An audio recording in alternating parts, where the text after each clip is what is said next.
All right, so when we talk about buffering capacity, what we're talking about is the greatest number of moles of the base and the acid. So like in this case, NH3 has a molarity of 0.543. NH4, which is its conjugate acid, has a molarity of 0.555. That molarity, the greater the molarity, the greater the buffering capacity is going to be. If you look at all the other values are much, much smaller. It's all the same buffering system, so it's basically NH3, which is a weak base, NH4, which is a conjugate acid. So it's the same buffering system. You're looking for the largest number of moles. 20 says, hey, you have the Ka of an acid, is right there. Buffer prepared by combining that 1 mole of potassium acetate and 1 mole of acetic acid. We're going to do the Hasselhoff expression. So potassium acetate, potassium is a heartbreaker. So what I would do is put 1.0 molarity goes on top. 1.0 molarity of the acid goes on the bottom, and you take the log of that. The log of 1 is going to be 0. So what that essentially means is pH is equal to pKa. If you take this value and you take the negative log, so to get pKa, I just take the negative log of 1.76 times 10 to the negative fifth. I'm going to be at 4.74 or 4.754 is basically what you're going to get when you take the negative log of that, because pH is equal to pKa when the acid and the conjugate base are equal to each other. And that's what happens if you think of it in terms of a titration curve. When you're in a titration curve halfway to equivalence, here's equivalence. Halfway to equivalence, that's where pH is equal to pKa. It's the same thing because the amount of conjugate and the acid are equal. Next, 21. They give you the Kb, and this is a ammonia, which is NH3. You should know that, a famous weak base, and ammonium nitrate, which is a conjugate acid because it's NH4 plus. Because we know the nitrate basically cancels because it's a heartbreaker. So when I go to do this is the base version of Hasselhoff. What I would do is put 1 mole of ammonia, which is a base on the bottom, over 1 mole of the conjugate acid. Same thing, the log of 1 is going to be 0. So really we do pKb is equal to POH and then subtract it from 14. So if you take the negative log of this, you get 4.74. or 4.75 basically is what you get. That's your pKb. So if I go, my POH is equal to my pKb, I move it over here. Then I go basically 14 minus 4.74, 4.75. I know the correct answer is going to be 9.25 for 21. 22, you're adding nitric acid, which is HNO3, to a buffer of ammonium, NH4 plus, and ammonia, which is NH3. Remember, when you're adding a strong acid, a base has to take care of it. So NH4 plus, HNO3 is shown as H plus. Net ionically, this represents an acid. You need a base to cancel it out. So the base part of my buffer will kick in. So I go plus NH3, and every acid-base reaction I move an H over, and my product is going to be NH4 plus. And that's why A is the correct answer for that one. Keep that in mind. You have a acid and a base in every buffer, and you have to make sure one cancels the other. Look right here. Potassium hydroxide is added to an ammonia buffer. So I go NH3 is my weak base, NH4 plus is my conjugate acid.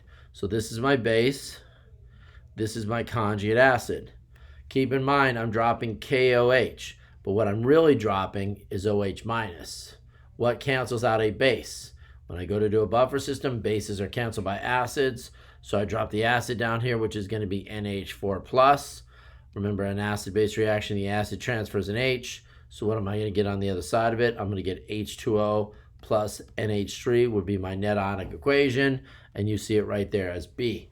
Remember, in an acid-base pair, in a conjugate acid-base pair, or in this case, a base and a conjugate acid, one of the components always basically makes a buffer.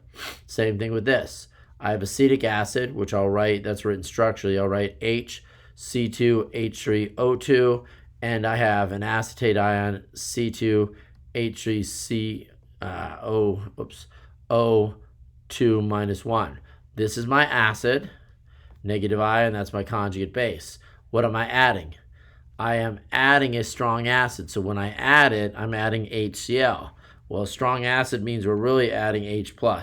What cancels out an acid? We need the base in the buffer to kick in.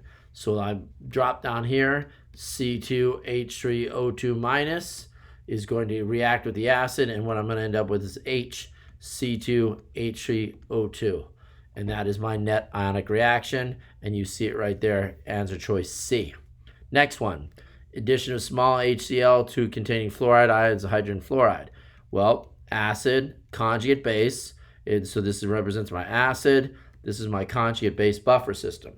If I'm adding HCl, I'm adding H+, who reacts with an acid, that would be the base, so F- is going to kick in, this would be my equation, and I'm producing HF. So when I look at the answer choices, the correct answer is going to be D. Concentration of fluoride ion will be decreased because what it's doing is it's reacting with the H+ to neutralize it and basically producing a little bit of HF. Concentration of hydrogen fluoride will increase because it's a product. Concentration of F, or the fluoride ion, will decrease because it's eating up the acid or buffering the acid.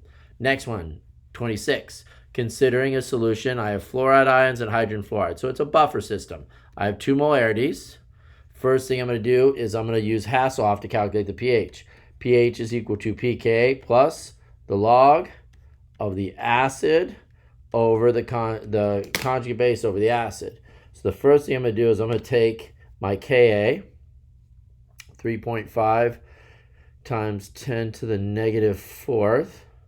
I'm going to take the negative log of that, and I get 3.45. Let me try that again. So 3.5 E for negative. Take the log. Hold on. 3.5 E for negative there. Log it. Sign change. So it is 3.46 basically. So we'll say 3.46 is that. Then I load up my values. I have 0.126 of the acid, 0.100 of the base. So what the first thing I'm going to do is go 0.1 divided by 0.126. Get that value. I'm going to take the log of that, and I get negative 0.10 plus 3.46. And my final answer is 3.356. That's my pH of the buffer solution. Now, here's what happens. You're adding something to the buffer solution. This is a little different than a titration, because what you're adding in this case is you're adding an acid to an acid, which we don't usually do when we titrate. So acid to acid, but you still, same idea. It's a backup table. So what is it? So we start out with, what does it say? It says we have 0.1 hydrogen fluoride ions and 25 milliliters of it. So I do liters times molarity, means I have 0.0025 moles, because the liters times molarity always gives me moles. If I take a look here, HF, I have 25 milliliters of that. My HF value, when I multiply my 25 milliliters, change the liters times the molarity, that's how many moles of acid I have. I'm adding, in this case, an acid to an acid, but it is a buffer solution. So then the conjugate base has to basically get rid of the acid. So what am I adding? I'm adding 5 milliliters of 0.1 HCl. So liters times molarity means I'm adding, when I add it, the value I'm going to get is 0.0005. So decimal, 4 zeros, and a 5. That's what I'm adding. So the first question asks you, what's going to happen to the concentration of fluoride ions? It's going to decrease, because it's going to, in the buffer system, it's soaking up some of the acid.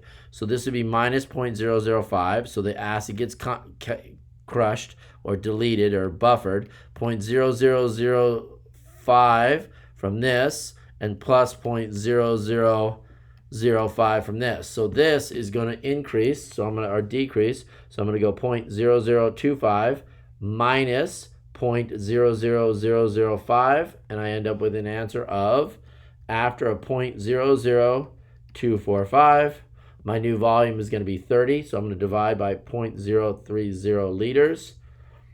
So I'm going to divide that by the new volume, which is 30, and I get 0.0816. Repeating, so then D is my correct answer. If you look at the next question, they want to know what's going to happen to the hydrogen fluoride. Well, think about it. If you're adding this and this is canceling it out, means the concentration of this is going to go up by that much. So all we're going to do in this second part of the question is you would do 0.00315 plus 0.00005, and I get my moles after 0.0032 is what I end up with. I'm going to divide by the new volume, which is still, again, 30 milliliters, which is 0.03 liters. So I divide that by 0.030 liters, and I end up with 0.1006 repeating. So if I go over here, my correct answer there is going to be 1.07 is what the value is after. 1.07 is after. So the volume increases. That's why the molarity is changing. So the molarity is going to change, but the volume is changing as well because you're increasing the volume by over 1/5 is basically what you're doing. But you're also increasing the amount of HF, and that's how that works for 28. 28, that's the work for 28, is this tells you what happens to HF. This is tell you what happens to F minus. Now this is very unusual. This isn't a titration, because a titration, you're adding an acid to a base. This is just a buffer solution just working. Now, next one. It says, what would the pH be of the solution? Well, if you think about what we just did.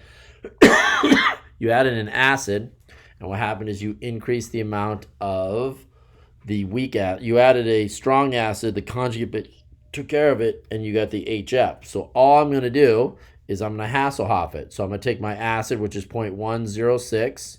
I'm going to take 0.0816 goes on top, take the log of that. So what I'm going to do is I'm going to go 0.0816 divided by 0.106. Boom, log, and I get negative 0.11 plus 3.45 was my pH. So I go plus 3.45, and my new pH is going to be 3.33 is what I get. So if I take a look, my pH, and there it is for question 29, is 3.33. Next, 30. Henderson-Hasselbalch equation. You should know that already. That's given to you on the AP form. The acid form of it's given because that's the only one we really use for the AP exam. In a solution with concentration of the weak acid and its conjugate base are equal, what does that mean? That means if you have pH is equal to pKa and Hasselhoff, anytime you have the concentration of the acid and its conjugate are equal, you're going to get 1, and the log of 1 is 0. So what that ultimately means is pH is equal to pKa, just like in our titration curve. Halfway to equivalence. Halfway would be right there. There's a horrible looking curve. We know that pH is equal to pKa. That's basically what that's reinforcing. Write a complete balanced equation. So a complete balance, not a net ion, but this is complete. This is like a double replacement reaction. So you get water on this side. You're going to cross aluminum and sulfate. So what I would get is Al2SO4 parentheses 3. And then from that point, that's completed, and then you would balance it. Ultimately, this is aqueous. So since these are aqueous, aluminum sulfate is aqueous. That means really you'd end up with H plus, well, actually, Al. We don't worry about the net ionic equation actually in this one. They're not going to have that they wouldn't have you do on the AP exam. Next one, complete balance reaction. If you go and look, same thing. H and OH are going to go together. You're going to get water plus MgCl2. So MgCl2 we know is going to be aqueous. Water is going to be a liquid. MgOH2 is insoluble, so we'd say that would be a solid, and this would be aqueous, and all you would have to do is balance it. They're not going to have you write a net ionic reaction on the AP. Same thing here, H and OH. So what you're going to get is you're going to get H2O, and then you're going to get calcium phosphate. So when you do that, you're going to get Ca3, PO4 parentheses 2. That's going to be insoluble. Calcium phosphate is going to be, actually should be soluble. Should be soluble, so it's really just the water. And again, you wouldn't have to do the net ionic equation on that. Take a look at this one, HNO3, and this one, H and OH are going to go together, so you're going to get water plus NH4 plus ammonium. You're going to get ammonium nitrate is what you'd be left with. And then obviously, I'm not too worried about the balancing, but just keep in mind in an acid-base reaction, that's what we have going on. So sodium hydroxide is NaOH. Phosphoric acid is H3PO4. Remember when we say neutralize, it means the H's and the OH's cancel each other out. So if I have 3 moles of phosphoric acid, it really, because those H's will eventually all come off, it means I have a total of 9 moles of H's, and that means it would require 9 moles of sodium hydroxide, which only has 1 OH, to cancel that all the way out. You could also go, if you felt like writing a balanced chemical equation, you could do this. You could write out the full equation if you wanted. H3PO4 plus NaOH, and then when you balance it out, you could take care of it that way. You'd end up with the same thing if you basically ended up doing that. And you would get water plus what? Plus Na3PO4, no parentheses, and then you'd have to sit and balance that sucker. And you'd end up with the same thing when you balanced it. All right, next. 37, how many moles of magnesium hydroxide? Magnesium hydroxide is MgOH2. So that means I'm going to have double them. I have 2 OH minuses to neutralize 2 moles of phosphoric acid. Well, phosphoric acid is H3PO4. So if I have 2 moles of that, technically, when all the H's come off, if I neutralize all the H's, I would have 6 moles. And I have 2 moles of OH in a single magnesium hydroxide. So what I would do is I would need 3 moles of magnesium hydroxide to cancel that out.